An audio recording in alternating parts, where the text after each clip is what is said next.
I am Alexandra de Scheffer. I'm the Senior Vice President for Geostrategy at the German Marshall Fund. I'm delighted to open this event, which launches officially GMF's new publication called Alliances in a Shifting Global Order, Rethinking Transatlantic Engagement with Global Swing States. And this publication actually inaugurates GMF's new so-called Geostrategy Hub. This is an extensive cross-regional research work that has been conducted by 15 GMF experts. And it actually builds on a study that many of you might remember of, that GMF conducted more than 10 years ago in 2012 with the Center for New American Security. It was co-authored by Dan Kleiman and Richard Fontaine, and which already captured the earliest days of the shifts in the so-called geopolitics of alliances. And the report actually coined the concept of global swing states. Now, I know this concept is highly contested, just like the concept of the global south and many other concepts that have been discussed since mostly the war in Ukraine. Sometimes they are referred to as middle powers, but basically, to put it simply, this concept describes states with significant and increasing leverage in global affairs, but fluid preferences for cooperation. And these preferences are much more complex than alignment with one global power.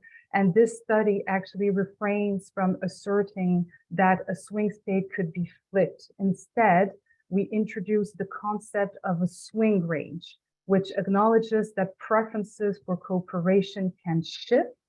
And we also recognize that international cooperation is not a zero-sum game. So we assume that states may engage simultaneously with different partners on the same or similar issues. We speak of flexible cooperation, strategic diversification, or strategic multi-alignment. And actually, this is the point of departure of this report, is that what used to be non-alignment, which served as a counterweight to the Western land world order during the Cold War, has morphed into multi-alignment. And the world's growing multipolarization offers more opportunities for transactionalism all around. Russia's war in Ukraine actually is truly the context within which this study was conducted.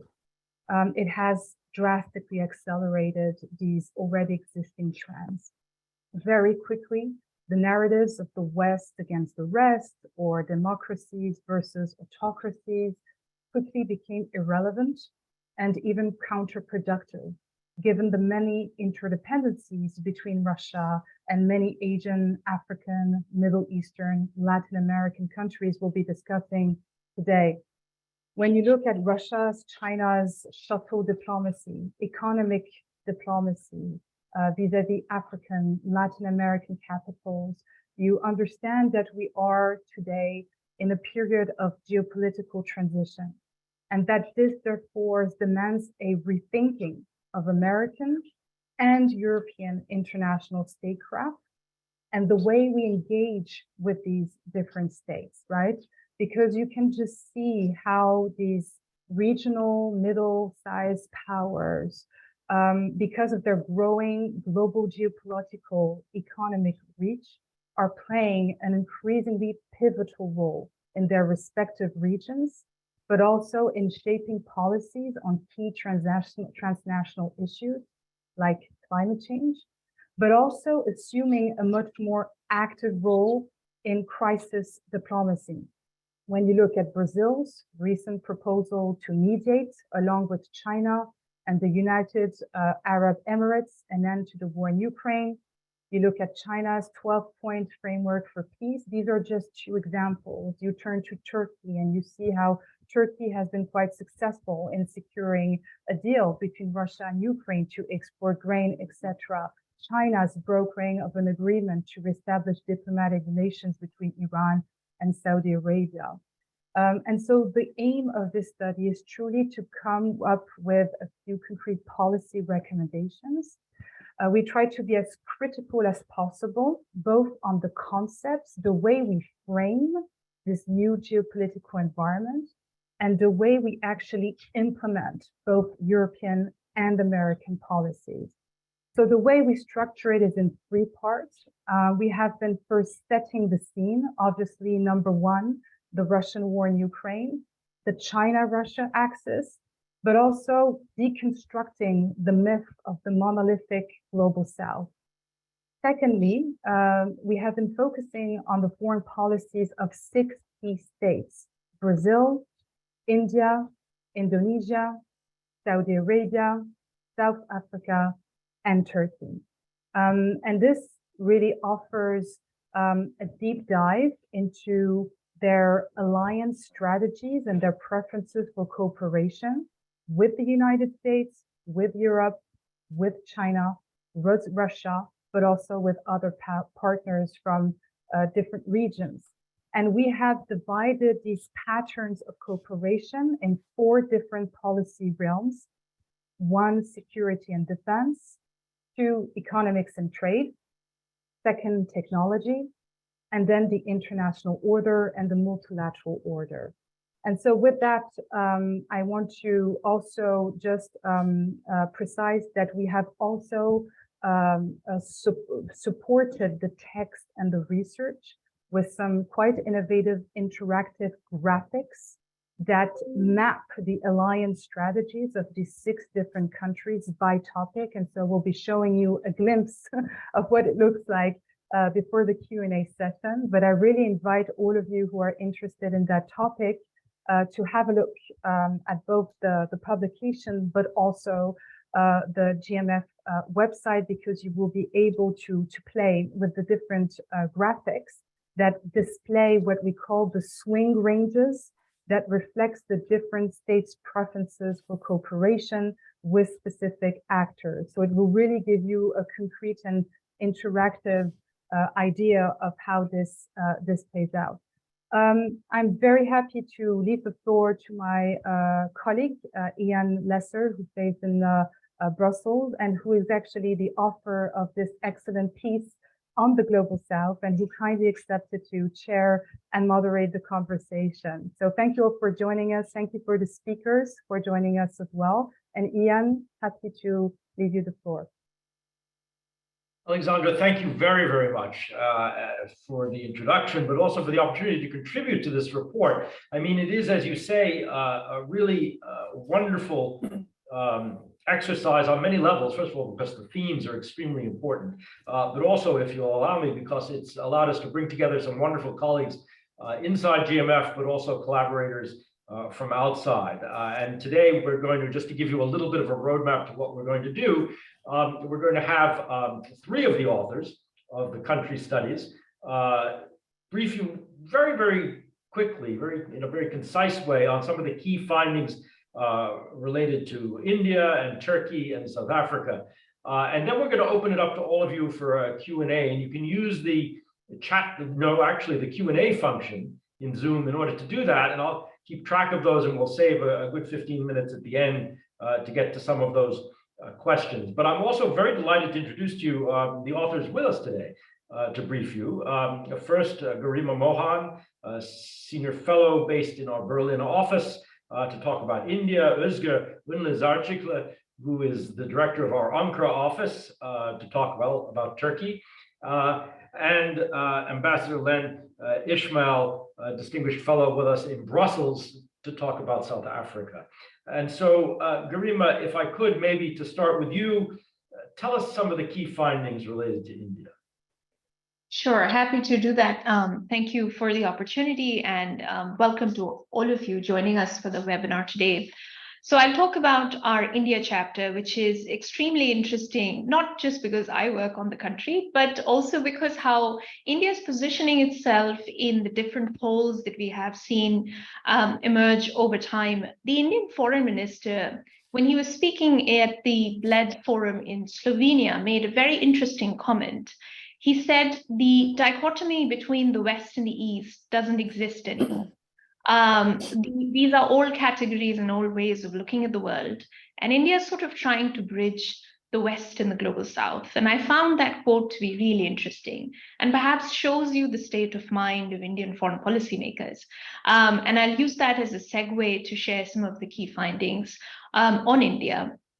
For all of you, most of you based here in Europe and the US, you would note that India's muted criticism of the war in Ukraine and its close partnership with Russia, a foreign policy generally that strives for multipolarity, and a country that's very strong on using the term strategic autonomy. This may suggest otherwise. This may suggest a country that is looking far from the West. However, if you look closely at Indian foreign policy developments over the last decade, India is tilting heavily westwards. This is primarily because of the China challenge that has made it clear to India that it needs to balance its strategic autonomy with aligning with like-minded partners. And over time, these like-minded partners have come up to be the United States, Japan, Australia, in the Quad, France in Europe, but also overall, as the Indian Foreign Minister recently noted, India's partnership with Europe has never been as strong as it is currently. If you look at the security and defense partnerships, trade relations, innovation and tech partnerships, migration and mobility agreements that India has signed, the trajectory of Indian foreign policy is moving very strongly towards the West. I'll talk about the 4 areas that Alexandra mentioned that we cover in this report. Let's start first with security partnerships. Now, how to place India depends on which theater you're looking at. When we look at the European theater, of course, on the question of Ukraine, India is unwilling to completely relinquish its partnership with Russia, primarily because India sees China as the bigger threat and wants to avoid a scenario in which an isolated Moscow forges a tighter alliance with Beijing. The structural factors of Indian dependence on Russian military equipment and tech are fairly well known. So here there is a clear divergence. However, in the Indo-Pacific, China, unlike Russia, is increasingly a point of convergence between India and its Western partners, particularly the United States. The two countries are very closely aligned on Indo-Pacific security. When we talk of security, I would be remiss not to mention France, which is actually India's most important security and defense partner, the second largest military equipment provider for India, particularly as India diversifies away from Russia. It's also interesting to note that India has started exploring joint weapons production with several other European partners, and has stated its sort of eagerness to sort of further explore this part of the partnership. I would like to underline that on the question of China, however, New Delhi is very skeptical of European policy, and in fact, it considers European member states to be swing states. The US and India are more on the same page when it comes to dealing with the China challenge than the transatlantic partners are. Second, on trade. Now, India is very well known for a rather protectionist approach to trade, and it's not very eager on FTAs. This has shifted as well in recent times. Ever since India decided to not sign on to the RCEP because of China's presence, it has increasingly looked westwards for its trade partnerships as well. It has decided to revive a number of FTA negotiations. And if you look at who the countries are, a lot of them are countries in the West, including the EU. The US and EU, in fact, are the biggest top 2 destinations for Indian exports. India is also eager to attract European and American companies trying to diversify away from China or looking at a China +1 model. How that shapes up, how quick it is on questions of trade and domestic reform is, of course, a bigger question, but the trends are quite interesting. Third, on technology, tech and innovation has been a central aspect of Indian foreign policy, particularly because technology and innovation will help India develop its domestic capacities and resilience. Now, I mentioned earlier that India has strengthened its partnerships with Europe, and a lot of these are predicated primarily on greater technological cooperation. India and the EU have established the only Trade and Technology Council India is a part of. The EU has only 2 of these TTP, one with the US, one with the EU, which perhaps tells you about the importance of technological cooperation both partners see for each other. India and the US also founded recently the Initiative on Critical and Emerging Technology, and of course the Quad Critical and Emerging Technology Working Group, which has become a crucial format for addressing some of the biggest tech challenges, also those emerging from China, for these partners. I would like to caution here that India's quest for self-reliance also extends to the field of technology. And India does often have a number of e-governance and e-commerce platforms that it wants to run on its own. Particularly after the Russian invasion of Ukraine, the country is quite cautious of overdependence on any one partner. Despite that, the trends again are leaning towards greater, deeper partnerships with the United States and with Europe. And finally, on global governance, India is very happy to be in this new age of minilaterals. I think this is quite important, particularly in this year when India has the presidency of both the G20 and the Shanghai Cooperation Organization. It is part of formats like the BRICS, which would also lead you to believe that India is sort of still invested in its role as a key player in the global South and working with global South countries on addressing challenges of global governance. However, I would like to submit that flexible arrangements like the Quad are much more consequential and important to Indian foreign policy than many of these other groupings. India's engagement with the Quad continues to grow stronger despite Russian and Chinese objections, and it is now much deeper than it with any other format that India is part of. There are also various trilateral groupings that India is now a part of, including with France, Australia, Japan, which are also very interesting and a way of achieving goals and providing delivery of services in which have eluded traditional institutions, especially those in the Indo-Pacific.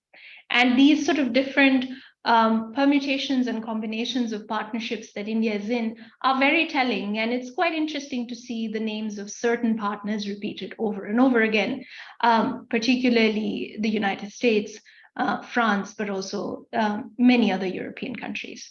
I would stop here. I think this is perhaps a good snapshot to show that despite its traditional foreign policy leanings, its focus on strategic autonomy, there has been a choice, a remarkable choice in Indian foreign policy to invest in relationships with the United States and to a lesser extent, but still quite important with Europe as well. Thank you. Garima, thank you very, very much. And even in this brief time, you've managed to give us a sense of the nuance, the complexity, but also the fluidity of Indian policy on many, many different levels. And of course, in the report itself, you'll see a lot more texture to this. But it's also extremely interesting to make comparisons across the various countries that we've looked at. We'll come back to some of these things, but let me turn next to Özgür to talk to us a little bit about Turkey and how these things are seen from your point of view. Thank you very much, Ian. And it's a pleasure for me to be speaking at this event and having contributed to the report. While Turkey's balancing act has become a popular subject after the Russian invasion of Ukraine, as I have explained in my short contribution to the report, it is, as a matter of fact, part of a historical pattern. So Turkey's long-term foreign policy strategy is informed by its history and geography, and is really a legacy of its Ottoman past. The Ottoman Empire, when it lost its supremacy, or when it realized that it had already lost its supremacy to Western powers in early 18th century, they developed two reactions. The first reaction was Westernization, and the second reaction was balancing great powers of Europe against each other. At that time, it was Great Britain against Russia. So this trend actually continued during the early Republican history, and Turkey remained non-belligerent during the Second World War for the same reasons. During the Cold War, Turkey strongly aligned itself with the United States and NATO. Turkey became a member of NATO, signed a customs union agreement with the EU, applied for EU membership, participated in various European platforms. But as a matter of fact, it never ceased cooperation with Russia. During the 1970s, with the Soviet Union, of course, at that time. During the 1970s, when Turkey was unable to cooperate with the United States for its heavy industrial development, the Soviet Union weighed in, and Turkey cooperated with the Soviet Union in terms of establishing heavy industrial outlets, such as Turkey's first oil refinery, petrochemical refinery, aluminum factory, steel and coal factory, etc. So whenever Turkey is unable to cooperate with Western allies, it will always be looking elsewhere. So in terms of trade, on the contrary, Turkey is fully integrated to the European Union. The European Union represents roughly 50% of Turkey's exports. It represents, in any given year, more than 90% of foreign direct investments to Turkey. The Turkish and German industries, although asymmetric, of course, are heavily integrated. The German automotive industry and the Turkish automotive spares parts industry is a good example of this. In terms of technology, the picture is a little bit different. Although Turkey's main preference, this goes for Turkey as a country and Turkish companies as well, Turkey's main preference is cooperation with Western partners. Turkey actually has two priorities which it cannot always fulfill in cooperation with Western partners, which are technology transfer and co-production.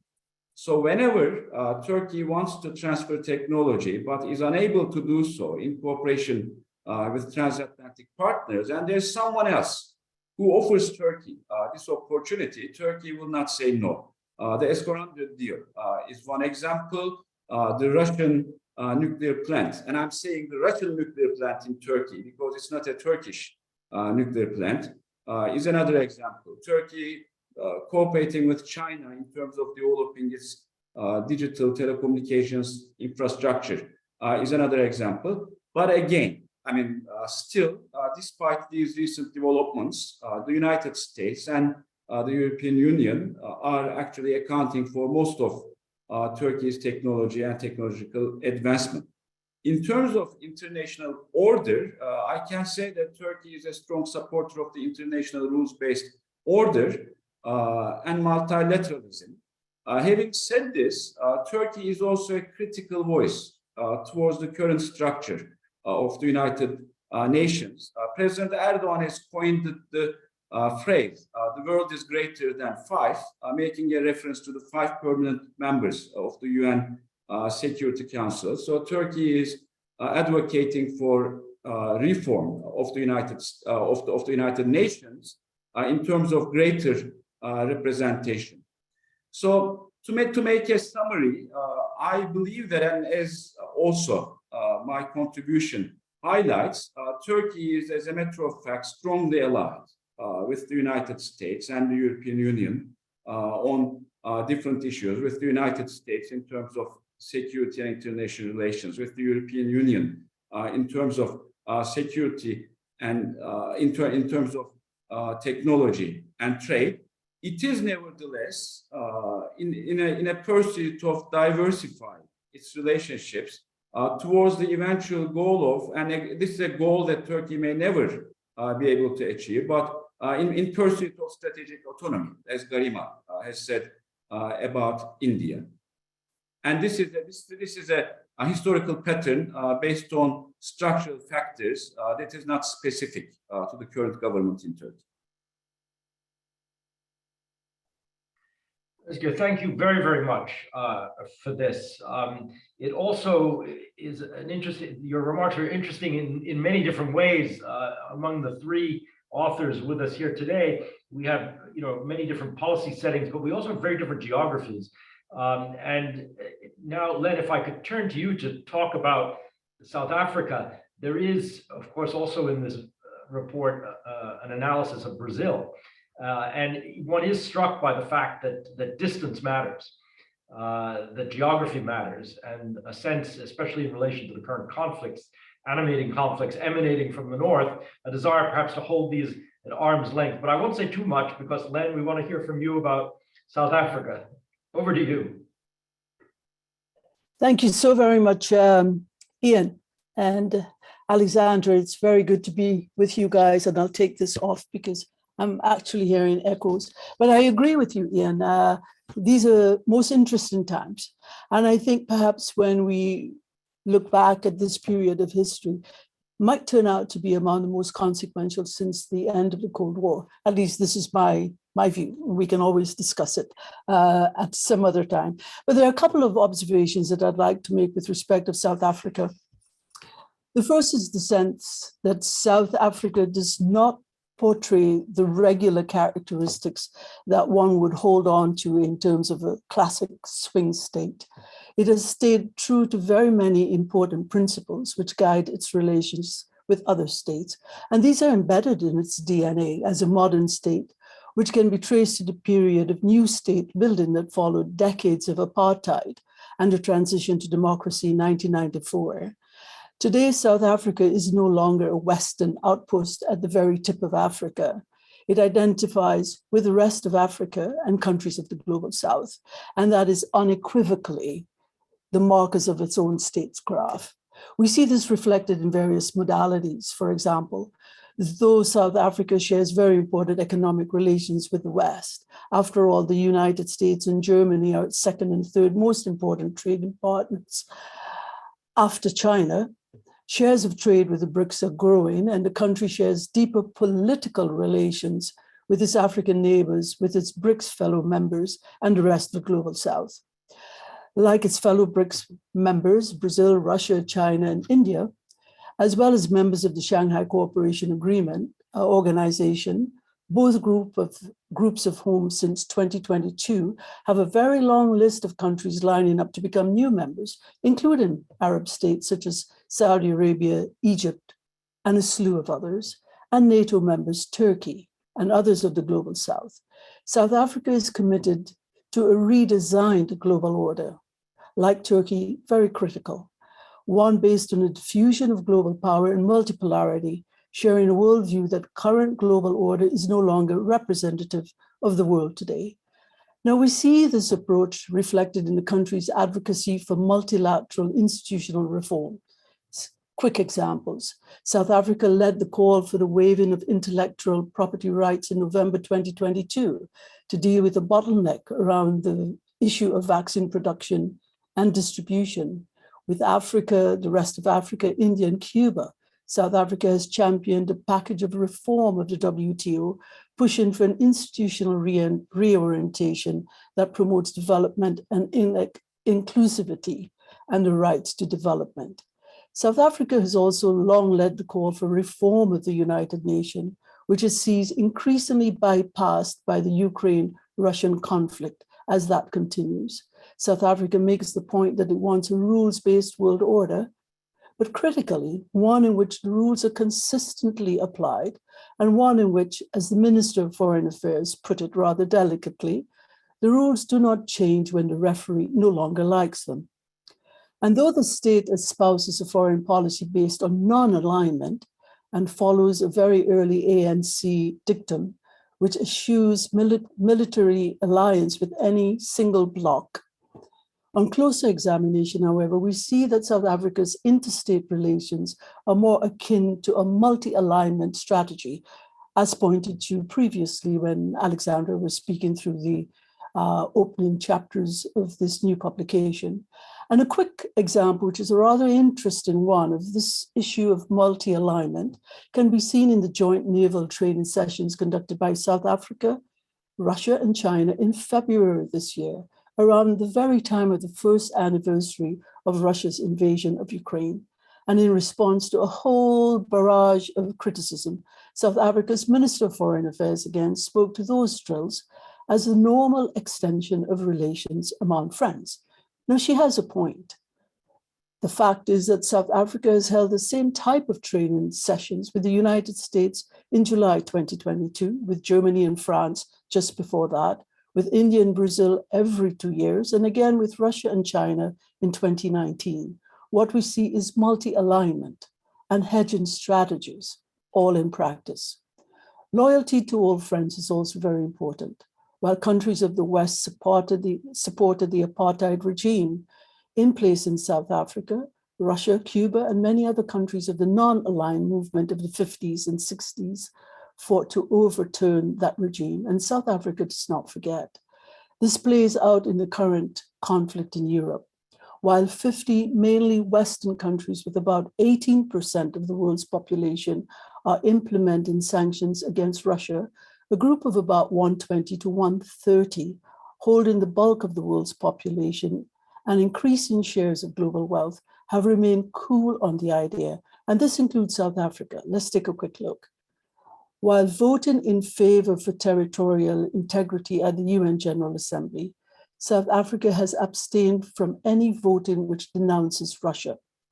Towards the end of last year, for example, the country was criticized for not impounding the super yacht of a visiting Russian oligarch who berthed in Cape Town. South Africa said that it saw no legal obligation to follow sanctions which were not enforced by the United Nations. And indeed, South Africa, reflecting its own history, favors mediation rather than sanctions to bring parties together. It has long argued at the UN against sanctions, given that these cause considerable damage to the people whose countries have been sanctioned, pointing always in its voting on this particular subject to the case of Cuba. In summary, just so that we have time for the rest of our program, South Africa uses alliance to further its own interests and also to create platforms for what it calls collective statecraft to change the system of global governance. Indeed, a review of South Africa's position in global governance points to consistent advocacy for multipolarity as a way to ensure inclusiveness and secure the interests of developing countries. And in seeking a transformation of the global order based from one based on power to one based on rules, South Africa articulates a persistent concern, namely that the rules of the Western-led liberal world order are inconsistently applied, and that existing multilateral institutions are neither fit for purpose nor representative of the world today. South Africa, in summary, is very much aware of its agency, its status not only in the global South, but on the global stage. And as a current holder of the BRICS chairmanship, South Africa will host, I think it is the group's 15th summit in August. And in that capacity, the country will preside over an agenda that includes expanding BRICS membership and leveraging the group's considerable soft power to advance the interest of the global South. And of course, these interests include attaining greater multipolarity and diffusion of global power. So for this and several other reasons, South Africa is a very important partner for all Western actors, and indeed is courted in that way. Over to you, Ian. Len, thank you very much. And, you know, for all of us, I think you've seen in these three different cases, some illustrations of some commonalities, but also an enormous amount of difference. And there's nothing monolithic here, clearly, but this amalgam of geography, history, identity, practical interest, and of course, a changing global environment in general is driving a lot of very interesting things to talk about. We're going to save some time to talk about those. And what I wanted to do maybe first is to come back to each of the speakers and also Alexandra to ask you a kind of a specific question, because these analyses suggest areas where there are certain demands coming from the cases that we've studied, from the countries that we've looked at, for a different kind of engagement. And I was wondering if perhaps I could just come back to you, maybe starting with you, Garima, from an Indian point of view. You know, what would India be looking for in a different kind of engagement from its, in particular, US and European partners? What could be done differently? That's an interesting question, Ian, and I think I'll draw upon some of the points that my previous speakers and panelists brought up. So there's definitely at the multilateral level, a demand for greater accountability from partners like the United States and Europe. Len's points reminded me of India's COVID diplomacy, and when with the unequal access to the COVID vaccine, it was countries like India and South Africa that were really sort of vocal actors in demanding parity, in demanding equality for countries across the globe, and not just hoarding of vaccines in one place or the other.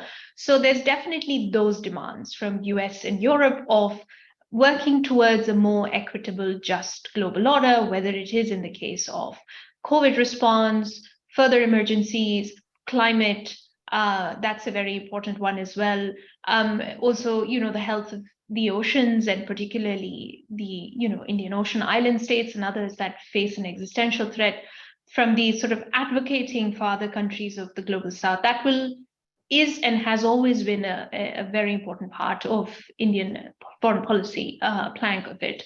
In terms of bilateral partnerships, I think the demands that India has had have actually been challenges of working with these partners, sort of overcoming historical baggage on both sides. And after Ukraine, I think one thing that became very clear was that if you want to build groupings which include India, and you want to build a coalition of support, the sort of rhetoric that came out from many European countries, which was a lot of us versus them and blame game, did definitely harm some of these, the bonhomie that we saw in the partnership that had existed so far.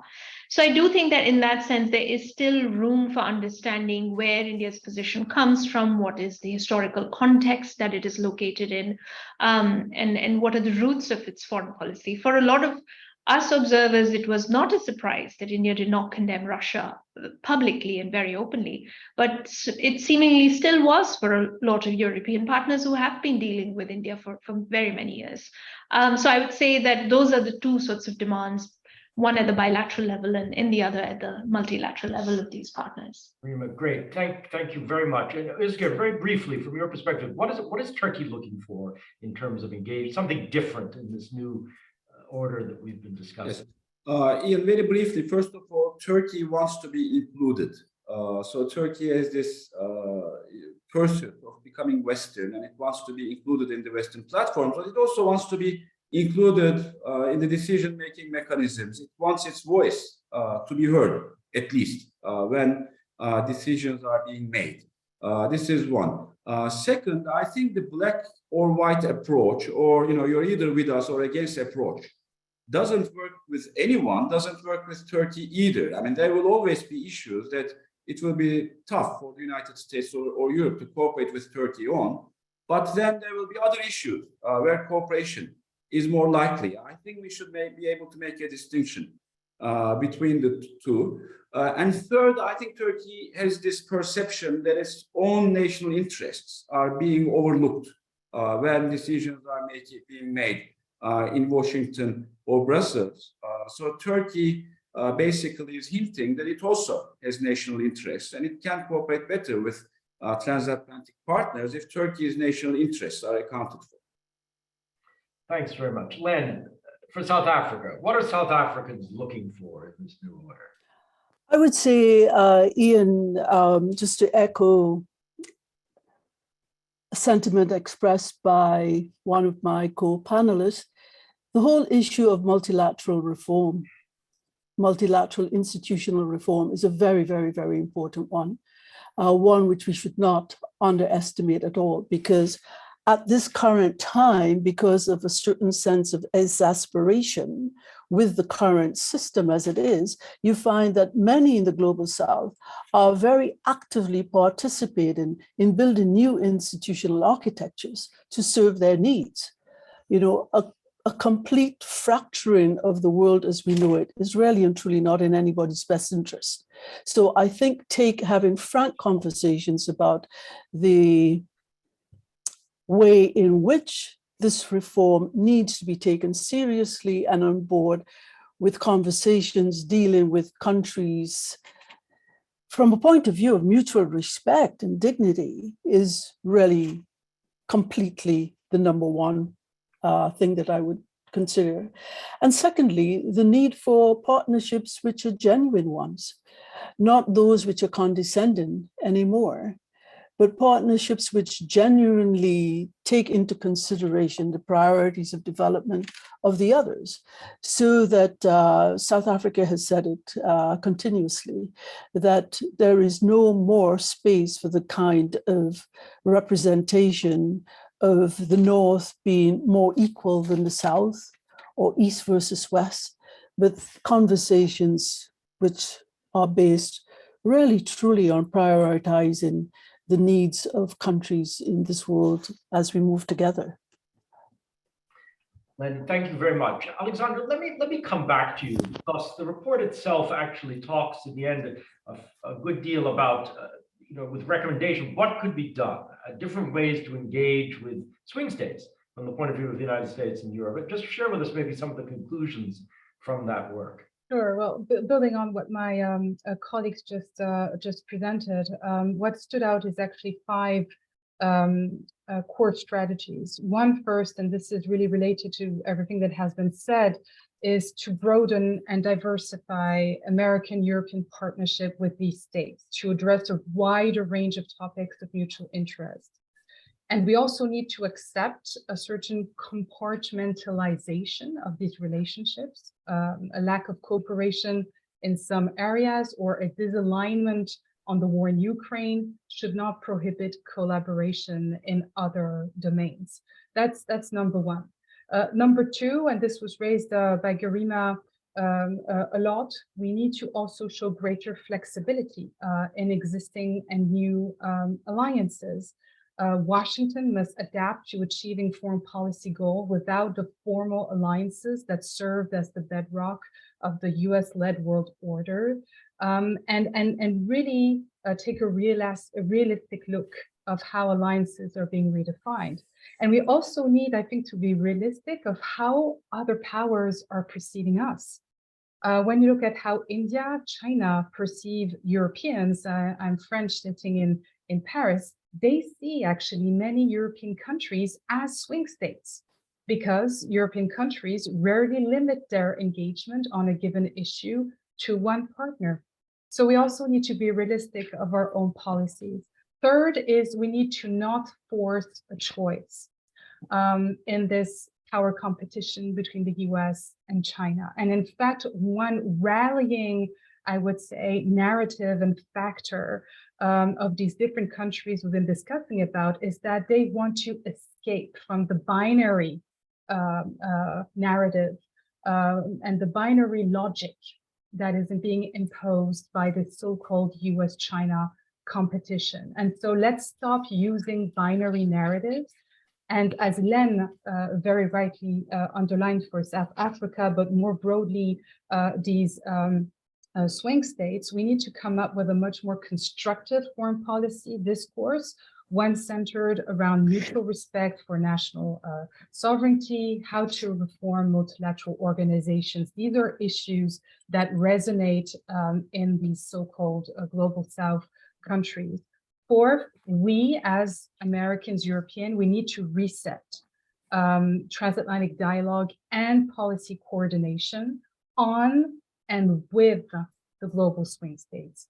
We need to focus on boosting constructive dialogue with regional powers on the global challenges that are affecting them as they seek collective solutions: climate change, global health, food security, agriculture, energy security. So we need now, I think, to consider the growing North-South divide and to engage in confidence-building measures and rely less and less on coercive diplomacy. It's just not working. Very lastly, because that's something that I've been watching these last 15, 20 years, I think we should not be dismissing mediation by other powers, right?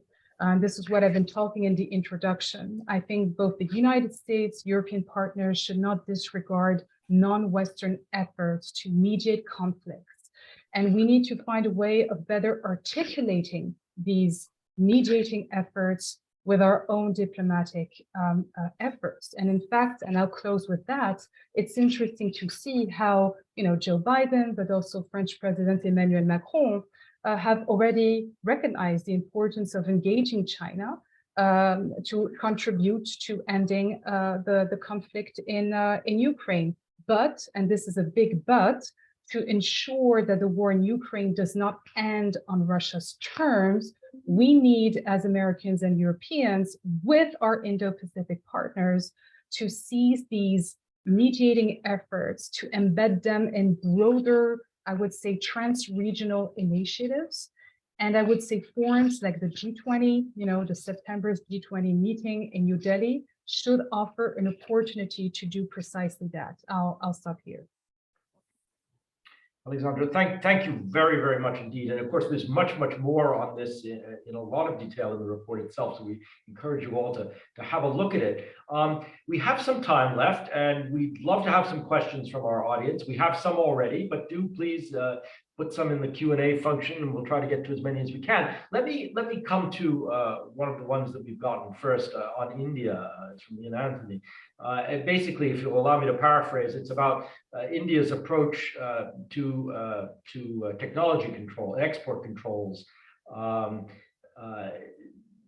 our concern about leaks of technology, our West's concern about leaks of technology to Russia and to others, but India's own reluctance to accept restrictions on technology transfer. It's a long-standing issue. How do we overcome that? Really big question to answer how to overcome it. I think one thing we have to talk about is building trust. So India has not been a traditional alliance partner, right, of the United States. It will not be one because it does not join alliances. However, bilateral interactions, both with the United States and with European countries, have provided more opportunities to just build this sort of trust that the person asked the question about. For example, the intelligence chiefs of the Quad have met quite a few times. The National Security Advisor, the Indian National Security Advisor, talks regularly with his counterpart in the United States, with his counterpart in France, for example. These are opportunities to build strategic trust. And we've seen that reflected in the technology cooperation. Look at the issues covered in the US-India tech cooperation, in the EU-India TTC. They do include strategic technologies. That shows that there has been a level of maturity. There has been a level of trust building on both sides.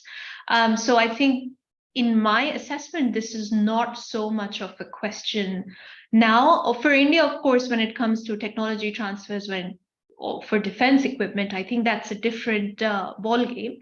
And as more and more partners in the West try to work with India, help diversify India away from Russia, move with Western partners, I think there are opportunities to overcome those concerns there as well. Garima, thanks very much. And another question that's come in relates to the case of Taiwan. And maybe Alexandra, if you allow me, maybe to come to you on this one, because Selim Yenal mentioned specifically in his question President Macron's recent statements about Taiwan. If we were to be in a sort of crisis over Taiwan today, as we are with Ukraine, who's swinging where in this regard?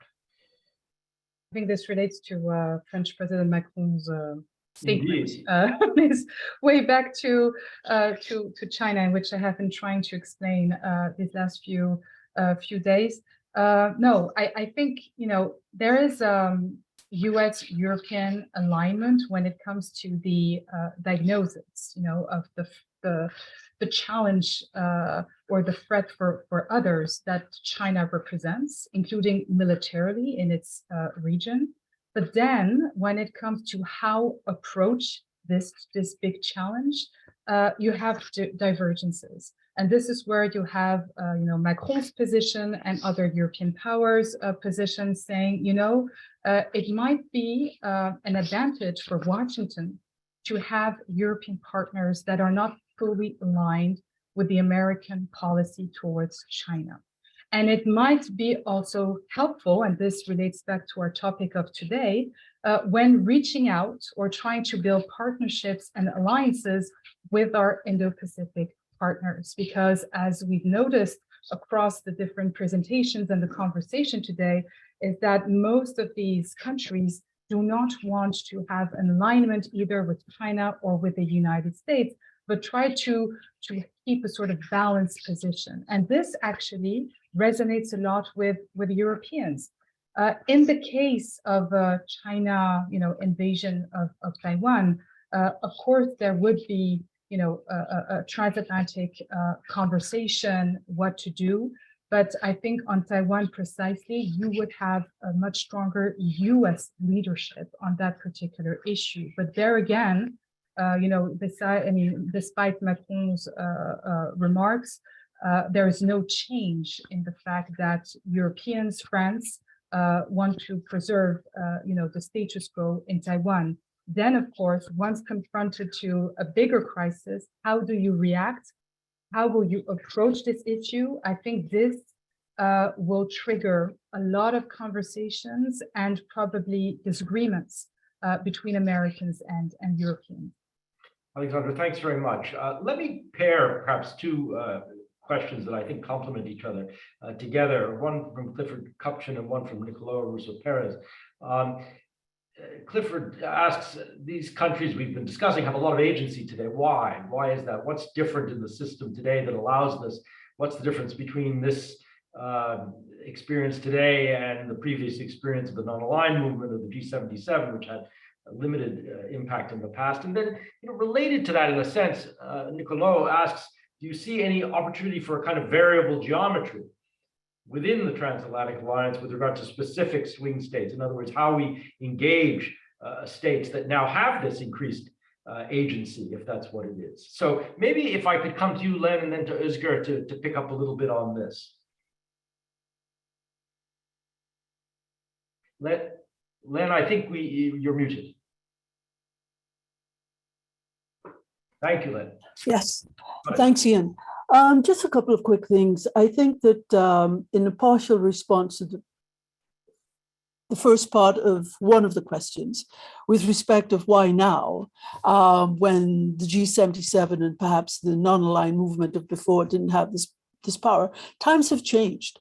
The non-aligned movement of the 1950s and 60s had a particular agenda. They were fighting apartheid, they were fighting for civil rights, they were fighting for independence.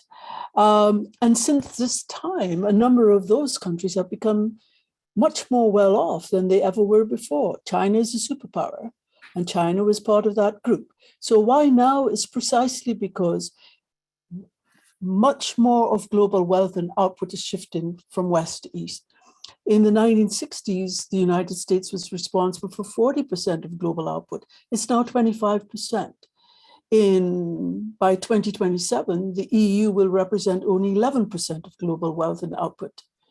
The tide has changed, and we can see this even in the decisions being taken by Western allies like Saudi Arabia that are tweaking the price of oil to suit their own interest, but not that of the Western world, and certainly not America's interest anymore. So several things. The first is that interests matter. The interests of the Western world matter, but now the rest of the world is also looking to secure their own interest. And the second quick point, which had to do with the whole issue of Taiwan and the differences in the transatlantic relationship, I think that we need to be quite frank also with respect of this whole conversation that I have just introduced here about the matter of interest.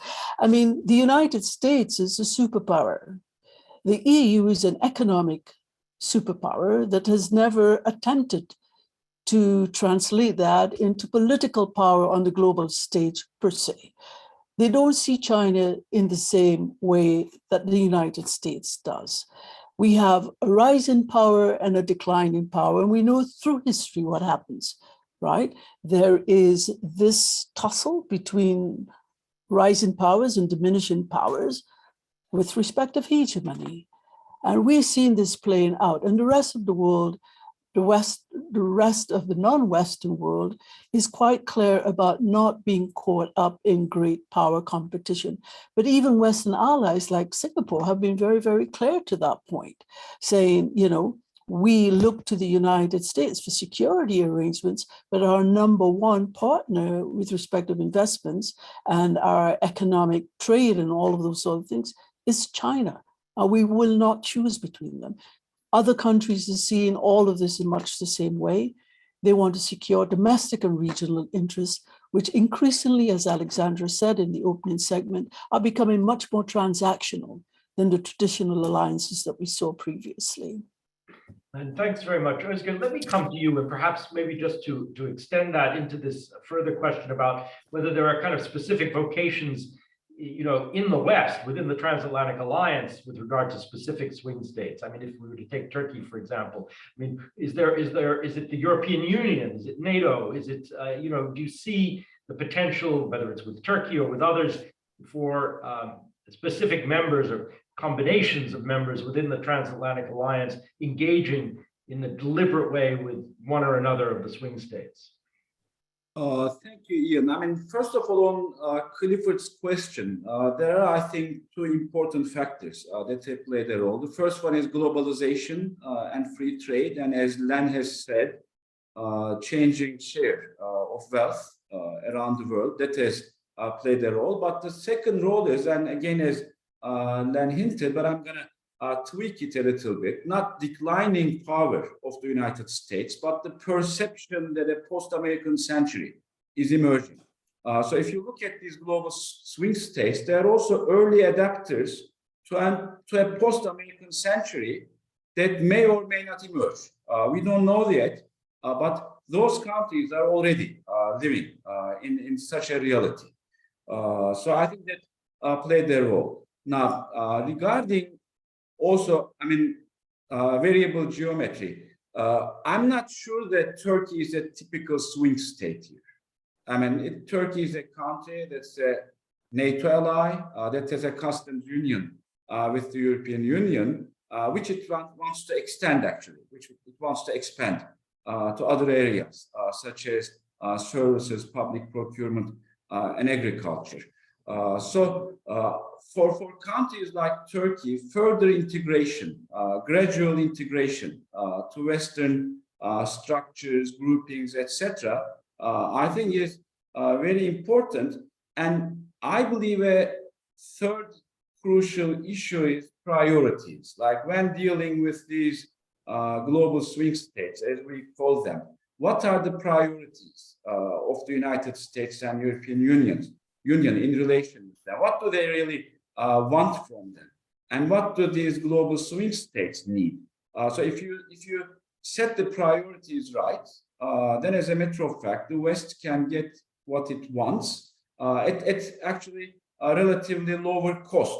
One example, and this could, of course, trigger a discussion, is Saudi Arabia, for example. I mean, pushing Saudi Arabia at a time when its support was going to be crucial is a very good example. That's good. Thank you very much. I'm conscious of our time, and we had a lot of other really interesting questions about energy and sanctions and other things. I apologize for not being able to get to them all, but I think we began to illustrate some of the texture of this report. And again, we really hope that you'll have a close look at it. Allow me just to conclude with some thanks. First of all, Alexandra, our thanks to you for having this idea and for bringing us together to do it. Thanks to all of the authors, those who are with us today as speakers, but also the others. We're really most grateful. A very special thanks to Jacine Weber and Vicky Masson in Paris for shepherding different aspects of this analytically and operationally. We're very, very grateful, and to my colleague William Stewart Webb in Washington for making this happen today. And then finally, to all of you who have joined us for this conversation. I hope you enjoyed it. We look forward to having you again with us at GMF soon. Thanks so much, and good afternoon from Brussels.